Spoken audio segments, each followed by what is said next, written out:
right, normally I would say we got a lot to get to, blah, blah, blah, because it's different topics, but you know exactly what we're getting to, Martin, and that is the Cowboys trading All-Pro Micah Parsons to the Packers.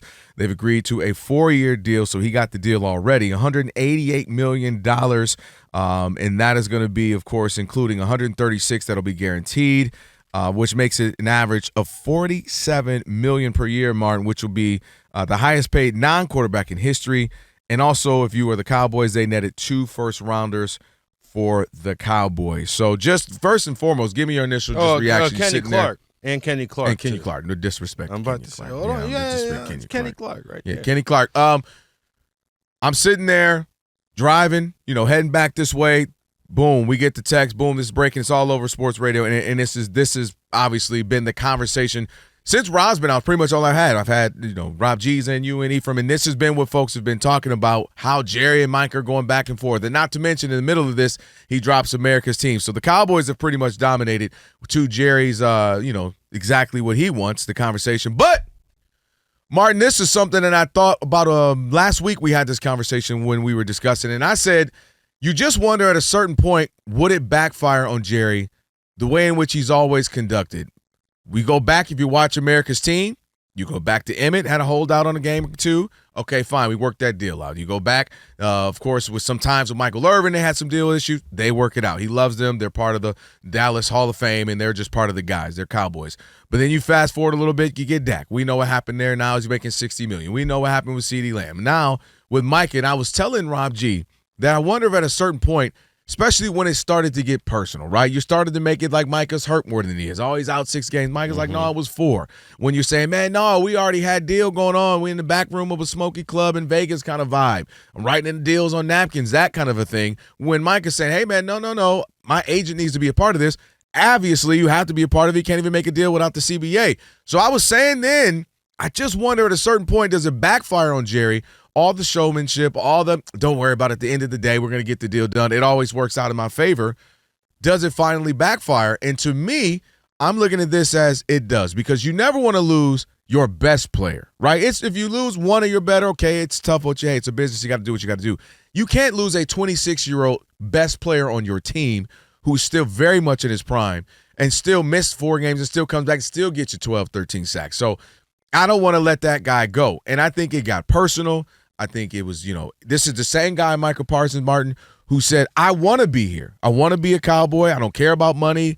Want my agent to make the deal. And I was upset at what I'm doing for that, because you want to make sure you get the best deal you can get, brother. Your agent is, hey, this is what I'm here for. But at the end of the day, now with this trade, man, I'm wondering, man, did this backfire? Because I'm looking at it like this. Jerry Jones, if you watched America's team, and just from what we know about him even before this, Doc, we know how he wants to win again. A, to just win. B, and maybe this is A, to say I did it without Jimmy Johnson, right? I did it on my own. I know Barry Switzer, but that was Jimmy's team. And I look at this as a setback in the sense of your defense was already struggling. Your offense is good when it was at its best, but now you don't have your defensive player. It's a setback. And why go all in, Martin? Why go all in with Dak? Why go all in with CeeDee? Mm-hmm. Just to not be all in on the team and try to win it. Because to me, this is a setback. You just set your team back another year or two because you could have done this beforehand and gotten those 2 first round earlier and did something with those 2 first round picks. So I just wanted this finally backfired on Jerry. The gambler gambled wrong and the house won. In this case, Micah, or the Packers, because they got who they wanted. The Packers win in this deal. And it finally is Jerry can look at himself in the mirror and say, I messed that one up. So I think that Jerry looks at this right. First of all, I guarantee you, John Machota tweeted out that they're having an availability at the Star and at 6:30 Central, so just in a couple minutes. I promise you 2 things that Jerry Jones will not say, and 2 things he will say. One of them, it won't be what you said, that he bungled this deal. Oh, no. It's not going to be that. The other one he will say is, the last time everybody called me crazy for trading a star defensive player, I won 3 Super Bowls. Herschel Walker. I mean, a star player. A star player. Everybody called me crazy. I won 3 Super Bowls with the Herschel Walker trade to Minnesota and getting all of those picks back.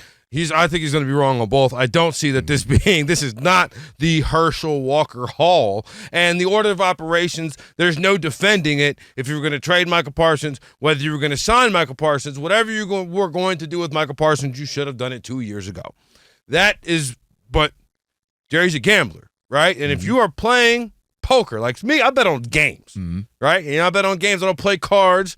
I'm not a card shark in that way because one time the money stolen me playing Tonk in high school, and that's a story for another day. But after that, I said no more cards. I made a few dollars in Tonk because this is too much, right? Anyway, Jerry can't worry about the hands he's already lost. All he's got is the chips that he has in his hand. And when Micah Parsons went to go get that second opinion on his back, which people will say it was, he's got a little case of contractitis in his back. I get that, but Micah Parsons has been playing high-level football for the last 10 years minimum between Penn State and high school, Penn State, and whatever. There's something in his back that an MRI will show that'll be like, yeah, he's got something. He's got something. Too high-level football. They can find a bruise, a callus, something. They will find something, right? And so there was a real, I think, Jerry was staring down the pipe of, which I don't think he considered, was the fact that Micah Parsons was going to have a legitimate reason to both get paid and not play football, which is something that I don't think ever crossed their mind. That's when those trade calls started happening. You see, the deal was not hard to negotiate. The deal was agreed upon, right? The deal was pretty much there, and there were reports all the time that Jerry had offered a deal, and it's not necessarily this one, which this resets the market by a lot, but still a deal that was, relatively within reason. It felt like probably you could negotiate off of that deal. But you said something in your opening salvo that Jerry Jones just completely ignored. Said, your agent said, that's what I'm here for. And Jerry Jones, at every step of these negotiations, has not said, I don't want Micah Parsons to be a Cowboy, has not said, I did not offer Micah Parsons a contract, said both he's under contract and offered him one. The issue in this entire time has been the go-between of the agent, which, I don't know, a couple years ago, Lamar Jackson couldn't get a fully guaranteed deal. That's because he didn't have an agent. Apparently this time, Micah Parsons can't get a negotiated deal because he does have an agent. I'm not telling you, this is what I'm saying from now on. I don't care if an NFL team is complaining about the way an agent is moving. You're telling me it doesn't matter, okay? Now, I think that's what it came down to more than anything. Micah Parsons said he wanted to be there, said money's not an issue. Jerry Jones at every time said, I wanted him to be there. The contract's not the issue. At a certain point in time, Jerry Jones did not treat Micah Parsons with the business level of respect of doing this the appropriate way, and that is the reason why Micah Parsons is a Green Bay Packer today. And that's where I come back to my point of, if I'm telling you I want to be here, and we have a great relationship to the tune of me going at other guys, DeMarcus Lawrence, go good riddance, Micah jumping out on him. Like, I'm such a Cowboy, I'm so entrenched, I'm talking bad about guys as they're leaving. We don't leave, you get on the body. You gang or you're not. You gang or you're not. And so, to me, both sides, Jerry takes that for granted because Jerry looks at Emmett, still around 25 years later. You got Michael Irvin, all these guys, they love him. They're still around. They have these great relationships. And I think he just has this thing. Ezekiel Elliott spinning the block, come on back. Sure. And I think he just has this thing where, because I treat guys, right, we all have this bond that no matter what, Micah's come out and told me he loves it here, that it'll work itself out.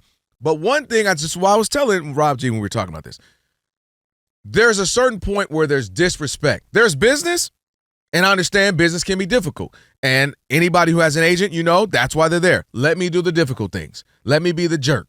Let me be all that in it so you can say, hey, my name Bennett, I ain't in it. That's between them.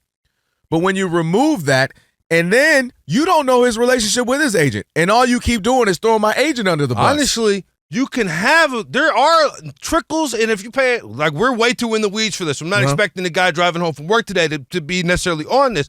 David Mulugeta is Micah Parsons' agent, and Micah has, not afraid to say things, Micah Parsons, by any stretch, has complimented his agent several times for the record-setting deals he's gotten. Yep. He has shown, not obviously the same level of support for his agent that he does for the Cowboys type of thing, but Micah Parsons is the type of guy, if he feels like you're in his corner, he's going to ride for you publicly. And you can tell that's him, right? That's just him at his core. So when you're going at me, oh, man, he could just get hit by a train. Whoa, okay, that's weird.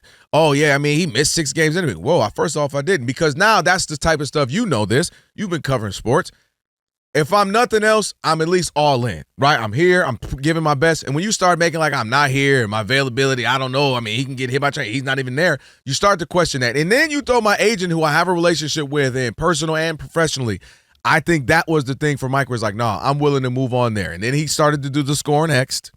Scoring X and start scrubbing Boo off the post, social media posts and doing all that. And so now we find ourselves in this situation. And again, I think if you're Dak Prescott, to me, I'm the one sitting here like, yo, man, the pressure's on me. Because we're going to say this, me and Martin are going to talk about this for the next 2 hours and 45 minutes. And then you got the next show's going to come on, the next show. And then tomorrow morning, everybody, Stephen A. Smith's going to have a field day with it and all this stuff. Jerry's not going anywhere. I'm the owner. We've loved him. We've hated him. We've laughed. We congratulate. Doesn't matter. He's the owner.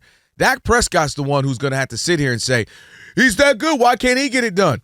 Why can't he do this? And this season, maybe his offense is good, but his defense isn't. We just saw that with Joe Burrow. I'm not saying they're going to be that efficient. Sure. But my point is, to me, I'm the one that has to be the podium king as the quarterback. You know what I mean? And now my team keeps being handicapped, if you will. And I got to be the one to sit there and be a part of it. My reputation. You would think that in any other organization, the podium king is generally the quarterback. Not in Dallas. The podium king is actually outside the podium on the scrum as Clarence Hill and everybody else is holding the microphone in front of Jerry as he's holding court outside the locker room. The thing about this that you just touched on is with all of this, Jerry Jones now is back in charge. He has cleared the decks of people that are going to be. Because think about it, who. Now again, I was in the south of France for the last 2 weeks, so congratulations. I may have missed get a chance few to get on things that. here. Congrats on the But I'm just wedding. saying, I saw Brian Schottenheimer several times as I'm on vacation reading this at 4:00 in the morning in the water closet. He's saying, I think Micah Parsons is going to be here week 1. I'm going to have a conversation with Micah. He'll be here week 1. Dak Prescott, I'm going to have a conversation with Micah. We've been here before. I think Micah will be here week 1. Even Jerry Jones, I think on a Stephen A. Smith, Michael Irvin, something or other, said a trade is not happening. The pressure, to me, lies squarely on Jerry Jones because Dak Prescott got a no-trade clause. He ain't going nowhere either. CeeDee Lamb's cap hit is insane. He ain't going nowhere either. The pressure, to me, is on Jerry Jones, and the happiest man in Dallas is Nico Harrison. Man, let me tell you something. Dallas fans going through it right now.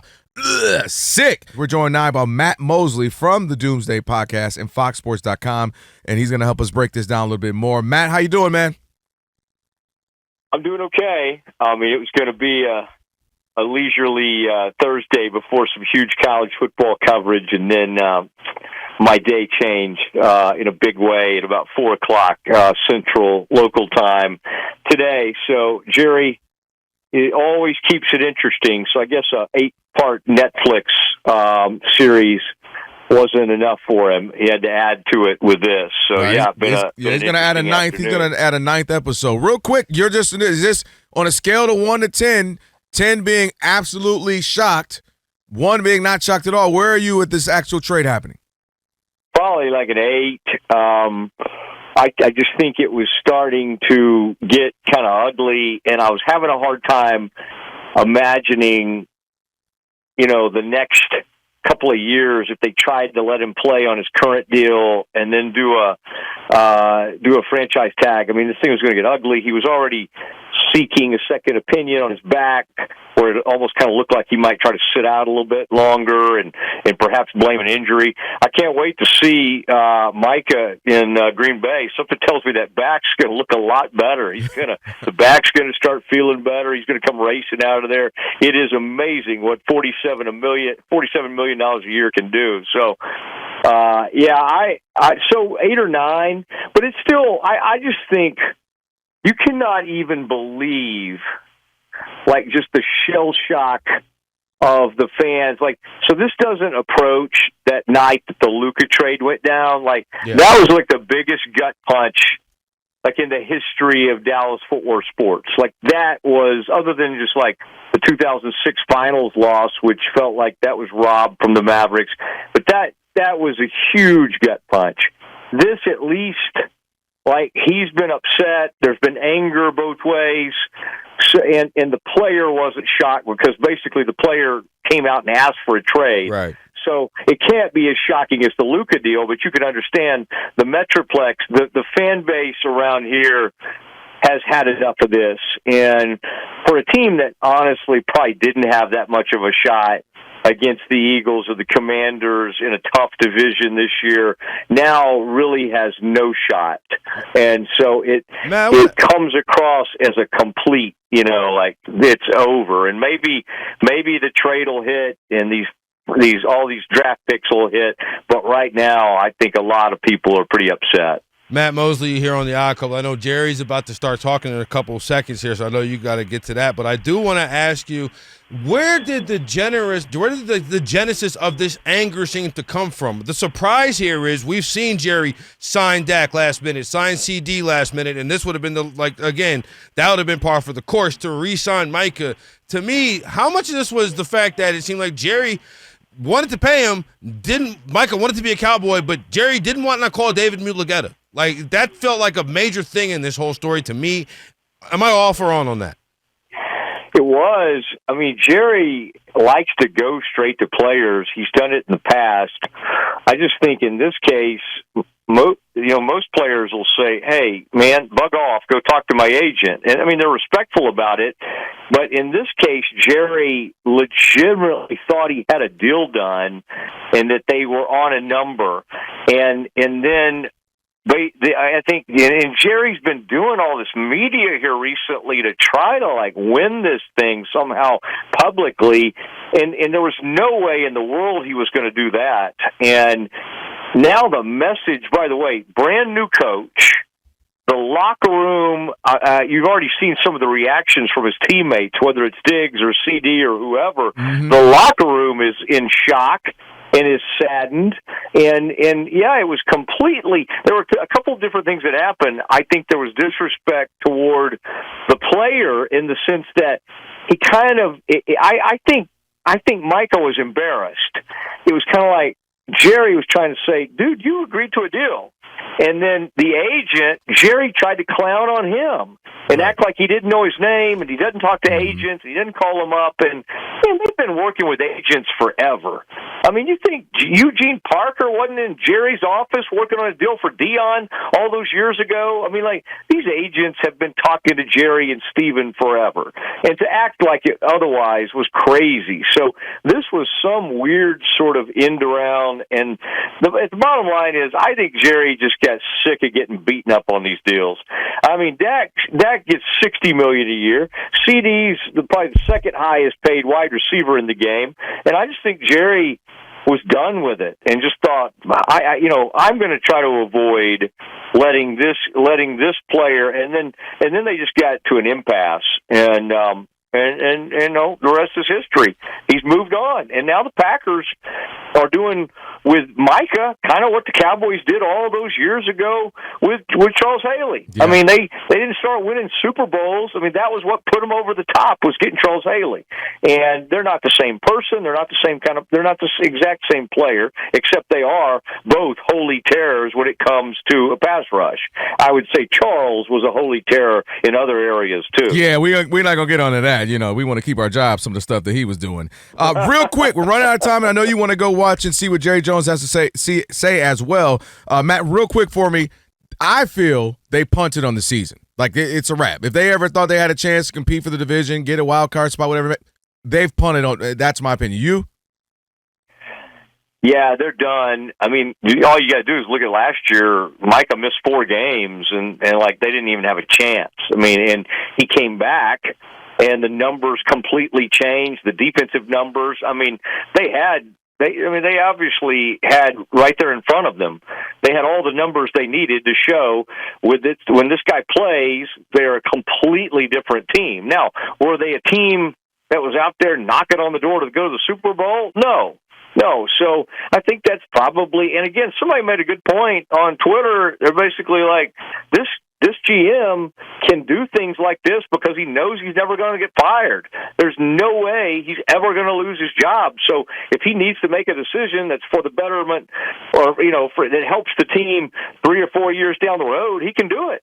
And most GMs, I mean, if they do something like this, they don't have the security to think, well, this thing may not pan out for 2 or 3 years. Yeah, well, and with this guy, he's not going anywhere. No, he has that luxury. Hey, Matt, we appreciate you. Matt Mosley, again, Doomsday Podcast, FoxSports.com. Appreciate your time, brother. Thank you so much. Listen, Jerry is going to find a way to make a win out of this. It doesn't matter. He's going to find a way to spin this and say it's okay. This is what we expected. We playing right. I didn't want to lose him, but, look, we got 2 first round. We might get 2 Micahs. He's going to find a way. He's going to find a way. I want to go back to this. You have a thought process about how Micah's media presence could have been something that had Jerry a little shooketh? Because here's the deal. Matt Mosley from the Doomsday Podcast, Rob G, again, you're doing a great job today, buddy. Way to get that quick, right before Jerry came in there. Huh? I told you he's not even listening to you right now. Well, my pick's not for 4 more, so okay, you're back. I'm locked in for a few minutes. All right, he's back. He's back. Real locked in. But I'm saying Matt Mosley said it himself. Jerry was sick of getting beat up over these deals. And if you're sitting there, you're Jerry Jones, you're like, man, 2 years ago, they said I got worked by Dak. The year later, I got worked by C.D. Lamb. Well, you know what? I'm not getting worked by Micah Parsons again, and especially after the way all of this situation went.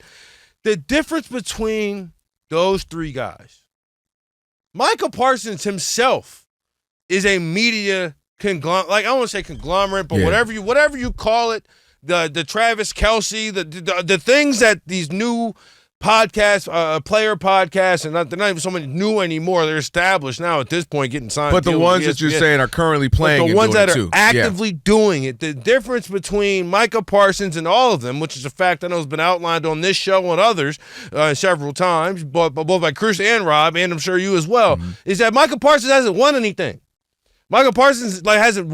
Travis Kelce's multiple Super Bowl champion. A lot of other guys are retired. Micah Parsons, for better or worse, at this point is Bleacher. Was it Bleacher Report, The Edge, whatever it's called, Off the Edge with Micah Parsons? You watch Bleacher Report's draft coverage. Micah Parsons is sitting there breaking down first-round picks like he's been out of the league for 15 years. All right, but whether you like it or not, that's what he's doing, right? And that's what that ain't going nowhere.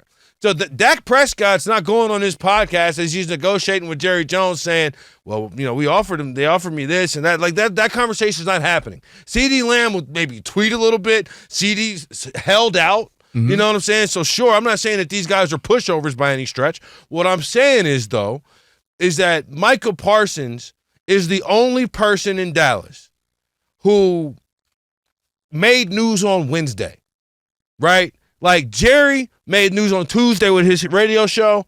Then Micah with podcast will come out. And on Wednesday, we talking about Micah Parsons talking about what the Cowboys did or didn't do.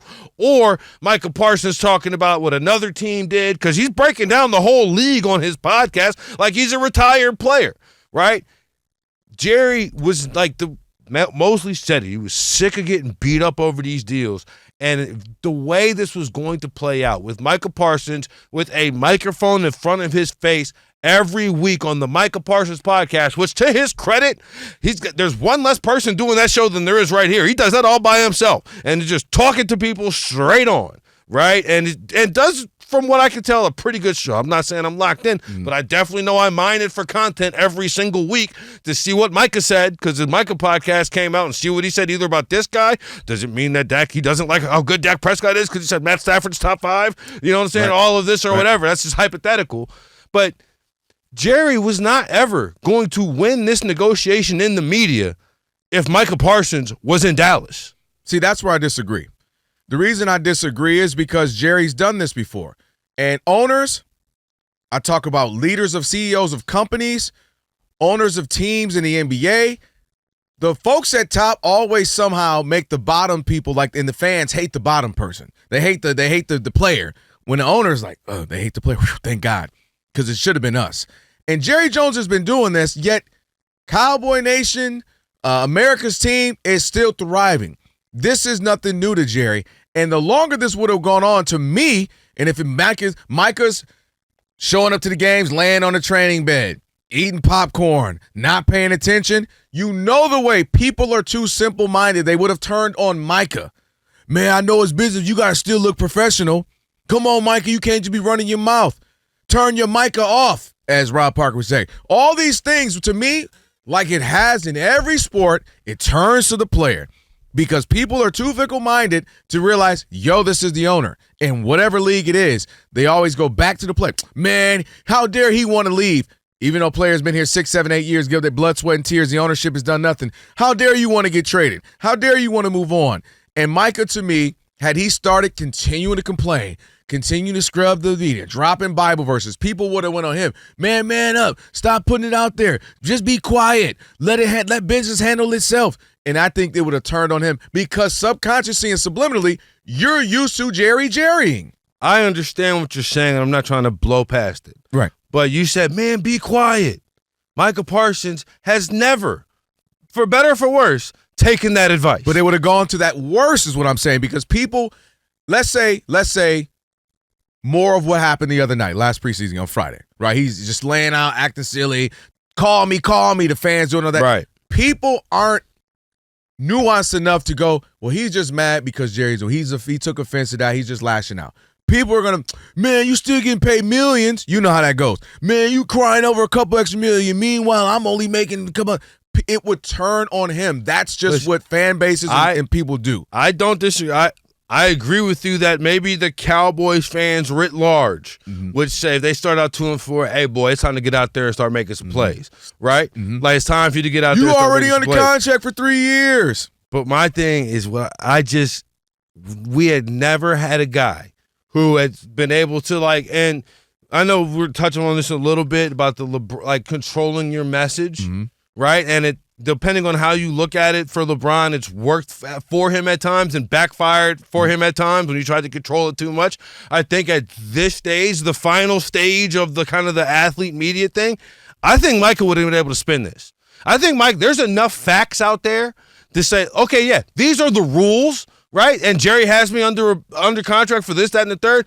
Look at everybody else that's around me, and look at the way the Cowboys themselves are responding to this moment and have this entire time.